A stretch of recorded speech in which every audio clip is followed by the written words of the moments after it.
کیا تم میرا ایک کام کر سکتے ہو؟ تمہارا کیا خیال ہے اب تک میں اس کے علاوہ کیا کر رہا ہوں؟ سالار نے پوچھا۔ دوسری طرف کچھ دیر خاموشی رہی، پھر اس نے کہا، کیا تم لاہور جا کر جلال سے مل سکتے ہو؟ سالار نے ایک لمحے کے لیے اپنی آنکھیں بند کر لیں۔ کس لیے؟ اسے امامہ کی آواز بہت بھاری لگ رہی تھی، یوں جیسے اسے فلو تھا۔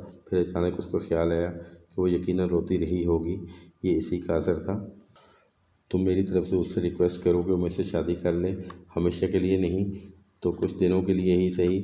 میں اس گھر سے نکلنا چاہتی ہوں اور میں کسی کی مدد کے بغیر یہاں سے نہیں نکل سکتی۔ بس وہ مجھ سے نکاح کر لے۔ تمہارا تو اس سے فون پر رابطہ ہے، تو پھر تم یہ خط سب کچھ خود سے فون پر کیوں نہیں کہہ دیتی؟ سالار نے چپس کھاتے ہوئے بڑے اطمینان سے اس سے مشورہ دیا۔ میں کہہ چکی ہوں اسے۔ امامہ کی آواز پہلے سے زیادہ بھرائی ہوئی تھی۔ پھر اس نے انکار کر دیا ہے؟ ویری سیڈ، سالار نے افسوس کا اظہار کیا۔ تو یہ ون سائڈ لو افیئر تھا؟ اس نے کچھ تجسس کے عالم میں پوچھا۔ نہیں۔ تو پھر اس نے انکار کیوں کیا؟ تم یہ جان کر کیا کرو گے؟ وہ کچھ چڑھ کر بولی۔ سالار نے ایک اور چپس اپنے منہ میں ڈالا۔ میرے وہاں جا کر اس سے بات کرنے سے کیا ہوگا؟ بہتر ہے تم ہی دوبارہ اس سے بات کر لو۔ وہ مجھ سے بات نہیں کر رہا، وہ فون نہیں اٹھاتا۔ ہاسپٹل میں بھی کوئی اسے فون پر نہیں بلا رہا، وہ جان بوجھ کر کترا رہا ہے مجھ سے، امامہ نے کہا۔ تو پھر تم اس کے پیچھے کیوں پڑی ہو؟ جانے دو اسے، وہ تم سے محبت نہیں کرتا۔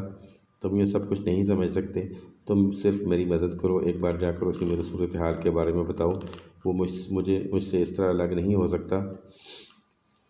اگر اس نے مجھ سے بات کرنے سے انکار کر دیا تو پھر بھی تم اس سے بات کرنا، شاید کی صورت نکل آئے، میرا مسئلہ حل ہو جائے۔ سالار کے چہرے پر ایک مسکراہٹ نمودار ہوئی۔ اسے امامہ کے حال پر ہنسی آ رہی تھی۔ فون بند کرنے کے بعد چپس کھاتے ہوئے بھی وہ اس سارے معاملے کے بارے میں سوچتا رہا۔ ہر گزرتے دن کے ساتھ وہ اس سارے معاملے میں زیادہ سے زیادہ انوالو ہوتا جا رہا تھا۔ یہ اسے اپنی زندگی کا سب سے بڑا ایڈونچر محسوس ہو رہا تھا۔ پہلے امامہ تک فون پہنچانا اور اب جلال سے رابطہ۔ امامہ کا بوائے فرینڈ، اس نے چپس کھاتے ہوئے زیر لب دہرایا۔ امامہ نے اسے اس کے ہاسپٹل اور گھر کے تمام کوائف سے آگاہ کر دیا تھا۔ اب وہ سوچ رہا تھا کہ اسے جلال انصر سے مل کر کیا کہنا ہے۔ سالار نے اس شخص کو اوپر سے نیچے تک دیکھا اور خاصا مایوس ہوا۔ سامنے کھڑا لڑکا بڑی عام سی شکل و صورت کا تھا۔ سالار کے لمبے قد اور خوبصورت جسم نے اسے صنف مخالف کے لیے کسی حد تک پرکشش بنایا ہوا تھا، مگر سامنے کھڑا ہوا وہ شخص ان دونوں چیزوں سے محروم تھا۔ وہ نارمل قد و قامت کا مالک تھا۔ اس کے چہرے پر داڑھی نہ ہوتی تو پھر بھی وہ قدرے بہتر نظر آتا۔ سالار سکندر کو جلال انصر سے مل کر مایوسی ہوئی تھی۔ امامہ اسے اب پہلے سے زیادہ بے وقوف لگی۔ میں جلال انصر ہوں، آپ ملنا چاہتے ہیں مجھ سے؟ میرا نام سالار سکندر ہے۔ سالار نے اپنا ہاتھ اس کی طرف بڑھایا۔ معاف کیجیے گا مگر میں آپ کو پہچان نہیں سکا۔ ظاہر ہے آپ پہچان بھی کیسے سکتے ہیں، میں پہلی بار آپ سے مل رہا ہوں۔ سالار اس وقت جلال کے ہاسپٹل میں اسے ڈھونڈتے ہوئے آیا، جہاں چند لوگوں سے اس کے بارے میں دریافت کرنے پر وہ اس کے پاس پہنچ گیا تھا۔ اس وقت وہ ڈیوٹی روم سے باہر کھڑے تھے۔ کہیں بیٹھ کر بات کر سکتے ہیں؟ جلال اب کچھ حیران نظر آیا۔ بیٹھ کر بات؟ مگر کس سلسلے میں؟ امامہ کے سلسلے میں۔ جلال کے چہرے کا رنگ بدل گیا۔ آپ کون ہیں؟ میں اس کا دوست ہوں۔ جلال کے چہرے کا رنگ ایک بار پھر بدل گیا۔ وہ چپ چاپ ایک طرف چلنے لگا۔ سالار اس کے ساتھ تھا۔ پارکنگ میں میری گاڑی کھڑی ہے، وہاں چلتے ہیں۔ گاڑی تک پہنچنے اور اس کے اندر بیٹھنے تک وہ دونوں کے درمیان کوئی بات نہیں ہوئی۔ میں اسلام آباد سے آیا ہوں، سالار نے کہنا شروع کیا۔ امامہ چاہتی تھی کہ میں آپ سے بات کروں۔ امامہ نے کبھی بھی مجھ سے آپ کا ذکر نہیں کیا، جلال نے کچھ عجیب سے انداز میں کہا۔ آپ امامہ کو کب سے جانتے ہیں؟ تقریباً بچپن سے۔ ہم دونوں کے گھر ساتھ ساتھ ہیں، بڑی گہری دوستی ہے ہماری۔ سالار نہیں جانتا، اس نے یہ آخری جملہ کیوں کہا؟ شاید یہ جلال کے بدلتے ہوئے رنگ تھے جن سے وہ کچھ اور محظوظ ہونا چاہتا تھا۔ وہ جلال کے چہرے پر نمودار ہونے والی ناپسندیدگی دیکھ چکا تھا۔ امامہ سے میری بہت تفصیلی بات ہو چکی ہے۔ اتنی تفصیلی بات کے بعد اور کیا بات ہو سکتی ہے؟ جلال نے اسپاٹ لہجے میں کہا۔ امامہ چاہتی ہے کہ آپ اس سے شادی کر لیں، سالار نے جیسے نیوز بلیٹن پڑھتے ہوئے کہا۔ میں اپنا جواب اس سے بتا چکا ہوں۔ وہ چاہتی ہے آپ اپنے فیصلے پر نظر ثانی کریں۔ یہ ممکن نہیں ہے۔ وہ اس گھر میں اپنے والدین اور گھر والوں کی قید میں ہے۔ وہ چاہتی ہے کہ آپ ہمیشہ کے لیے نہیں تو وقتی طور پر اس سے نکاح کر لیں اور پھر بیلف کی مدد سے اسے چھڑا لیں۔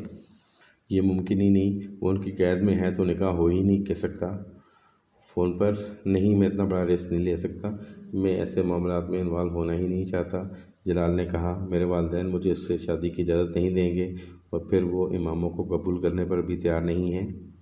جلال کی نظریں اب سالار کے بالوں کی پونی پر جمی ہوئی تھیں۔ یقیناً سالار کی طرح اس نے بھی اسے ناپسندیدہ قرار دے دیا ہوگا۔ اس نے کہا، آپ وقتی طور پر اسے صرف نکاح کر لیں تاکہ وہ اپنے گھر سے نکل سکے، بعد میں آپ جب چاہیں اسے طلاق دے دیں۔ میں نے کہا نا، میں اس کی مدد نہیں کر سکتا۔ پھر اس طرح کے معاملات آپ خود اس سے شادی کیوں نہیں کر لیتے؟ اگر وہ وقتی شادی کی بات ہے تو آپ کر لیں، آخر آپ اس کے دوست ہیں۔ جلال نے کچھ چبھتے ہوئے انداز میں سالار سے کہا، آپ اسلام آباد سے لاہور اس کی مدد کے لیے آ سکتے ہیں تو پھر یہ کام بھی کر سکتے ہیں۔ اس نے مجھ سے شادی کا نہیں کہا، اس لیے میں اس بارے میں سوچا نہیں۔ سالار نے کندھے جھٹکتے ہوئے بے تاثر لہجے میں کہا، ویسے بھی وہ آپ سے محبت کرتی ہے، مجھ سے نہیں، مگر عارضی شادی کے نکاح میں تو محبت کا ہونا ضروری نہیں، بعد میں آپ بھی اسے طلاق دے دیں۔ جلال نے مسئلے کا حل نکال لیا تھا۔ آپ کا مشورہ میں اسے پہنچا دوں گا، سالار نے سنجیدگی سے کہا، اور اگر یہ ممکن نہیں ہے تو پھر امامہ سے کہیں وہ کوئی اور طریقہ اپنائیں، بلکہ آپ کسی نیوز پیپر کے آفس میں چلے جائیں اور انہیں امامہ کے بارے میں بتائیں کہ کس طرح اس کے خاندان نے اسے زبردستی قید کر رکھا ہے۔ جب میڈیا اس معاملے کو ہائی لائٹ کرے گا تو خود ہی وہ امامہ کو چھوڑنے پر مجبور ہو جائیں گے، یا پھر آپ پولیس کو اس معاملے میں اطلاع دیں۔ سالار کو حیرانی ہوئی، جلال کی تجویز بری نہیں تھی، واقعی امامہ اس بارے میں کیوں نہیں سوچ رہی تھی؟ یہ راستہ زیادہ محفوظ تھا۔ میں آپ کا یہ مشورہ بھی اسے پہنچا دوں گا۔ آپ دوبارہ میرے پاس نہ آئیں، بلکہ امامہ سے یہ بھی کہہ دیں کہ وہ مجھ سے کسی بھی طریقے یا ذریعے سے دوبارہ رابطہ نہ کرے۔ میرے والدین ویسے بھی میری منگنی کرنے والے ہیں۔ جلال نے جیسے انکشاف کیا، ٹھیک ہے، میں یہ ساری باتیں اس تک پہنچا دوں گا، سالار نے لاپرواہی سے کہا۔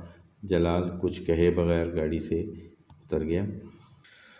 امامہ کو اگر کوئی توقع تھی کہ سالار اس سے شادی کرنے کے لیے کال کر لے گا تو یہ اس کی سب سے بڑی بھول تھی۔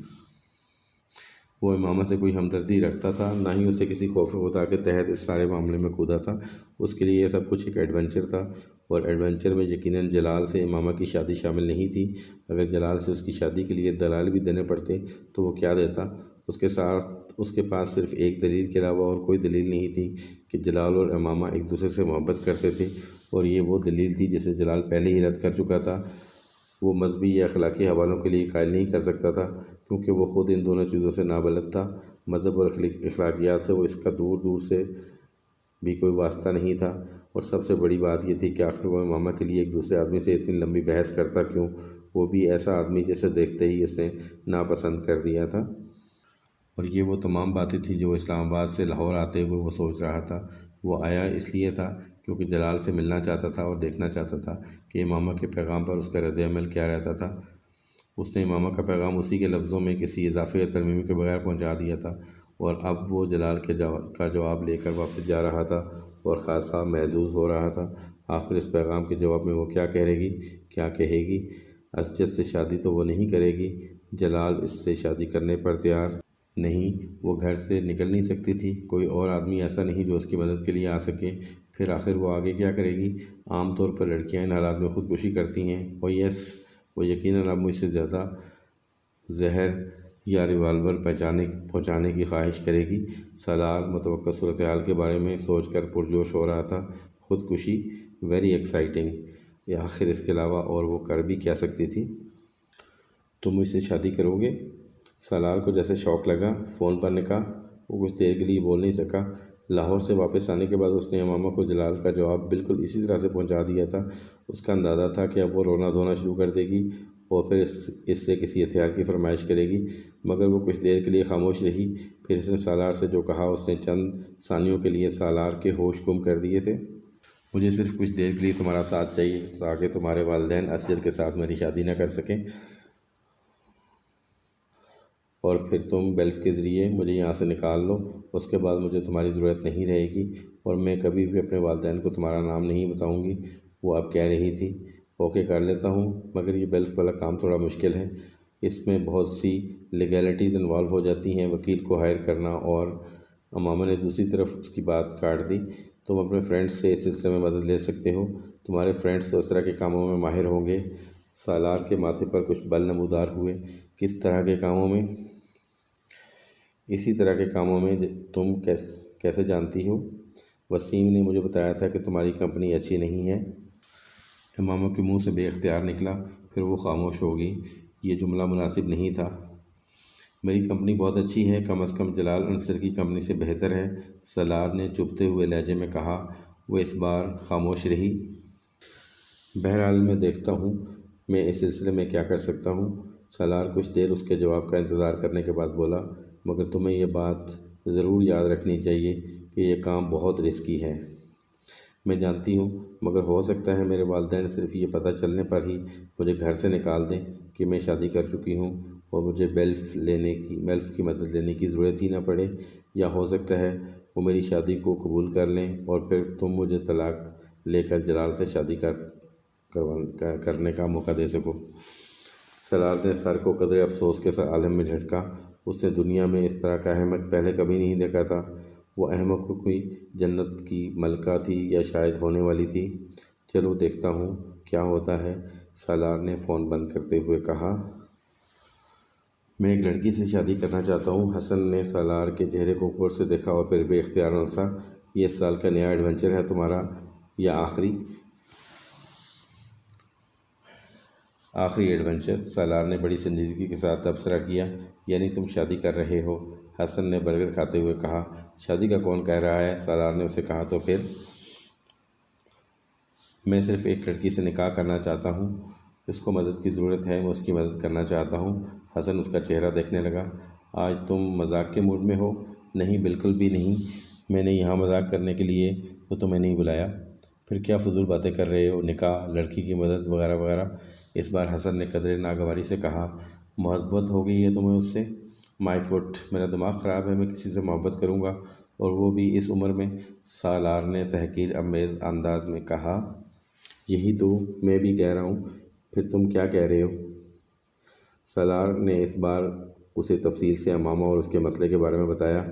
اس نے حسن کو صرف یہ نہیں بتایا تھا کہ وہ لڑکی وسیم کی بہن ہے، کیونکہ حسن وسیم سے بہت اچھی طرح واقف تھا، لیکن اس سے تفصیلات سننے کے بعد حسن نے پہلا سوال ہی یہی کیا تھا، وہ لڑکی کون ہے؟ سالار نے بے اختیار ایک گہرا سانس لیا۔